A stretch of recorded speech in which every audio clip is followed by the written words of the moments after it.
tere, head kohalviibijad ja tänan väga kõiki siia tulnud inimesi. See on väga põnev ettevõtmine, võib-olla just selles mõttes, et kunagi ei teagi, et kes siia tuleb, et kas üldse tasus ennast kohale vedada ja kogu seda juttu kuulata.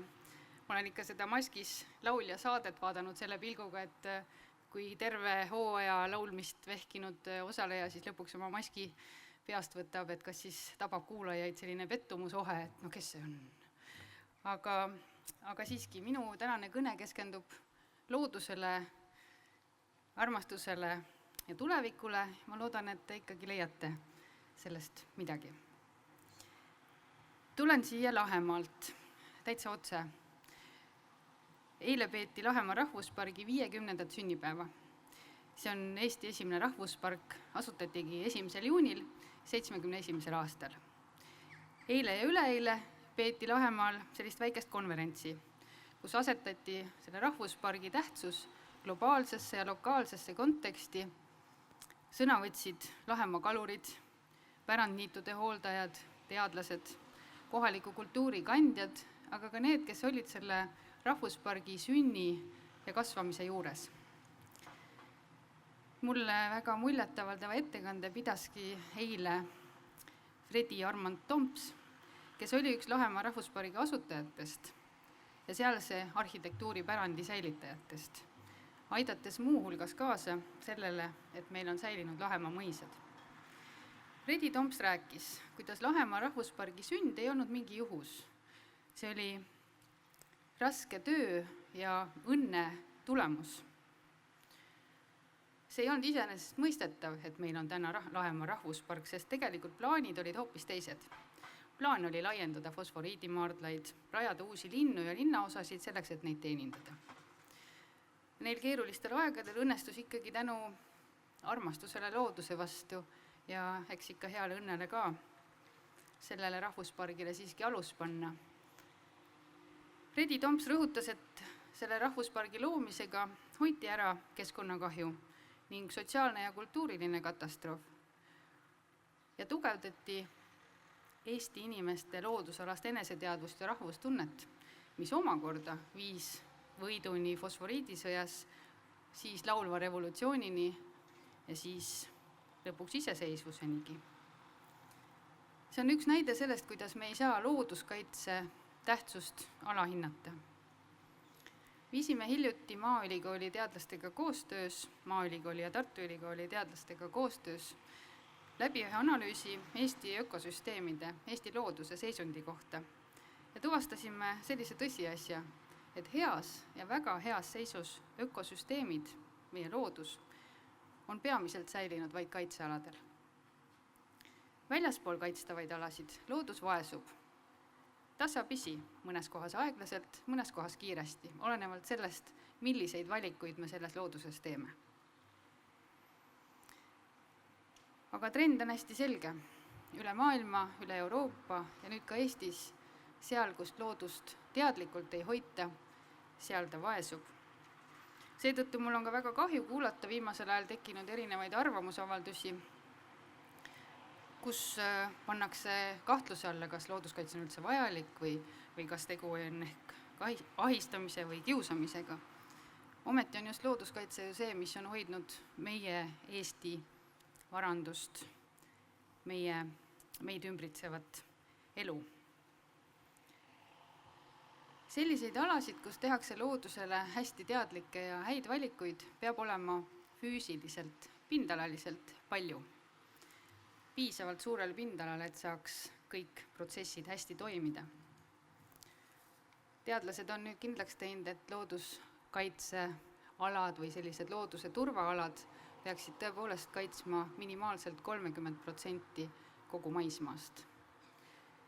See aitaks puhverdada kogu seda mõju, mida me avaldame ülejäänud osal.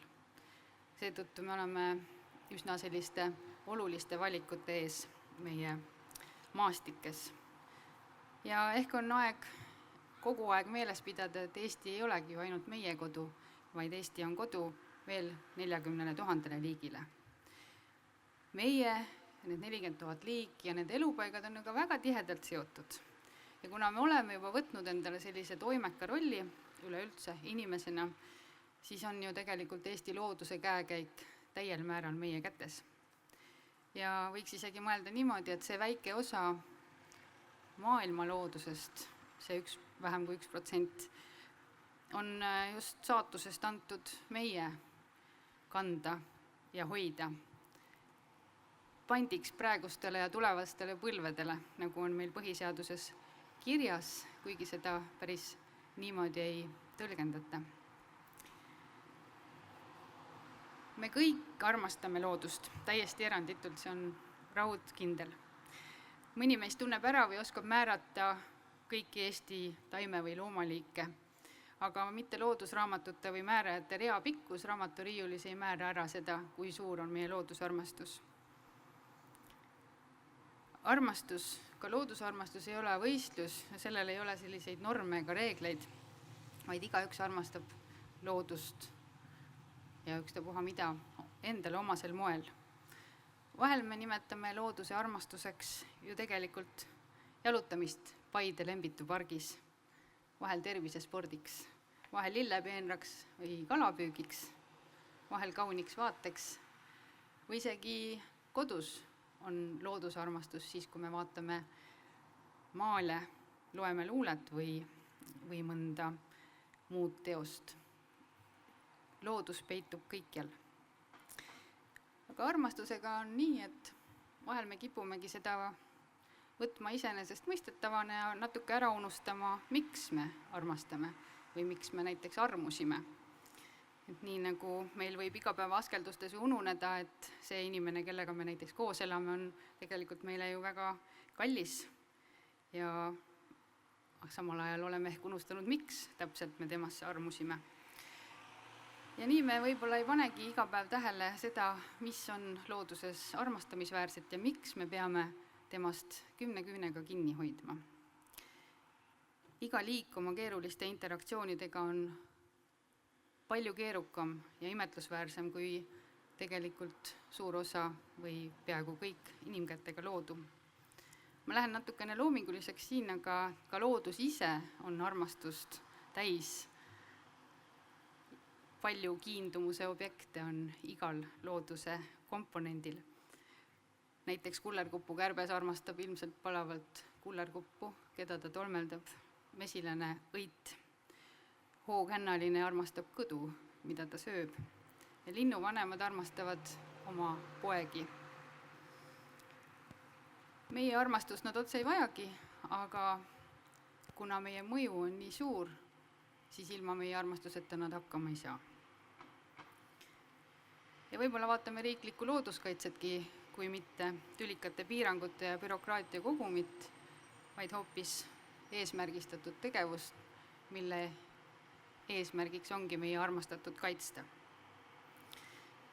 Nüüd on aga aeg selline, et see meie armastus looduse vastu peab hakkama jõudma reaalseteks tegudeks. Üksikisikutena me maailma tegelikult ju väga palju muuta ei saa, küll aga meil on igaühel jõud muuta ümbrust enda ümber ja oma lähikondseid. Me saame toetada oma valikutega Eesti loodust ning oma sõnadega neid, kes Eesti looduse eest seisavad või neid tegevusi, mis Eesti loodust toetavad. Lisaks neist riikliku looduskaitse pingutustest, mida viimase sajandi jooksul kas või näiteks sellesama Lahemaa suurepärase loomisega on tehtud, ainuüksi ei piisa. Eriti, kui need saavutused on täna pidevast progressivaimust vaevatute aktiivse rünnaku all. Mulle tundub, et igaüks, kes loodust armastab, peab appi tulema ja põimima selle looduse armastusega tegudeks. Ja see on kohati lihtsamgi, kui tundub. Näiteks saab igaüks olla looduskaitsja ja igaühe pisike looduskaitseala saab olla kõikjal, kus me seda soovime. Paide kesklinna peenardes, linnas, põllul, metsatukas, õuealal, isegi rõdukastis. Me oleme seda kutsunud igaühe looduskaitseks, mis on siis inimeste, kogukondade, omavalitsuste, kollektiivide, kelle iganes vabatahtlik, aga teadlik ja teaduspõhine samm Eesti looduse toetamiseks. Ehkki selle igaühe looduskaitse aluseks ei ole seadused või määrused, võiks ta ometigi mõneti toimida samamoodi kui riiklikult ja seadustega reguleeritud looduskaitse. Näiteks me võime igaühe looduskaitset võrrelda vabatahtliku riigikaitsega Kaitseliidus või eraomandis kunstikollektsioonidega, kus kõrvuti riiklike muuseumitega aitavad meie kultuuripärandit säilitada inimesed meie ümbert. Ja igaühe looduskaitse ongi looduskaitse sinu kodus, sinu linnas, külas. Kodune looduskaitse. Sellel kindlasti ei ole selliste kaugete ja terviklike looduskaitsealade eksootikat, kuid paljudele isenditele, kõigile nendele, kes sinu looduskaitsealal kas või väikesel lapikesel elavad, on tegu ainsa koduga. Need liigid ongi seal sinu vastutada. Sellisest lähenemisest on elurikkuse kao pidurdamisel väga palju kasu. Täna on looduskaitsealad ruumis isoleeritud ja nende vahel puuduvad sobivad hüppelauad. Sinu igaühe looduskaitseala võibki olla osaks sellisest globaalsest või lokaalsest võrgustikust, mis, riikliku looduskaitse võrgustiku tugiala. Võib-olla just see puuduv lüli, mida nii mõnigi pindala puuduses vaevlev liik nendest 40 000 vajab. On selge, et elurikkuse kaol on palju põhjuseid ja ühe võluvitsaga neid lahendatud ei saa, kuid võime ka mõelda, et iga loodud elupaigalaigukene või iga päästetud organism, iga looduse heaks või kaitseks öeldud sõnagi ja iga loodussõbralik mõte aitab meid tegelikult edasi. Ei maksa unustada, et koos loodusega kaitseme me ju iseennast. Kui ma alustasin sellest, kuidas Lahemaa seisis omal ajal teelahkmel, kas sündida või mitte, siis mulle tundub, et ka täna seisame me maailmas sellisel teelahkmel. Teelahkmeid on selliseid, kus üks samm viib vääramatult teiste sammudeni ja kujuneb hoopis teistsugune maailm kui mõne teise valiku puhul. Meil on raske ette kujutada erinevate valikutega sündinud paralleelseid maailmu, vahel võiksime seda teha, näiteks sellises ajaloos, kus Lahemaa rahvusparki poleks sündinud, oleks tänane Eesti kindlasti vaesem nii hingelt, kultuurilt kui looduselt. Suure tõenäosusega oleks terve Eesti üldse hoopis teistsugune riik. Ja sellisel teelahkmel me seisame ju tegelikult iga päev oma valikutega, mil me otsustamegi oma tuleviku üle. Ja täna rohkem kui kunagi varem ongi igaühe kätes see, milline see tulevik täpselt on. Ma olen kindel, et looduse hävimine, elurikkuse kadu ja kliimamuutus on siin palju teemaks olnud ja kõigile ehk juba tuttav, aga need on teemad ja need on protsessid, mis vajuvad meile nii või teisiti sellise laviinina kaela, isegi siis, kui me ei taha neist mitte midagi kuulda, paneme silmad kinni ja topime näpud ka kõrva. See maailm, mis tekib siis, kui me ei tee õigeid valikuid oma teelahkmetel, on palju kurvem kui see, millise me saame ise luua.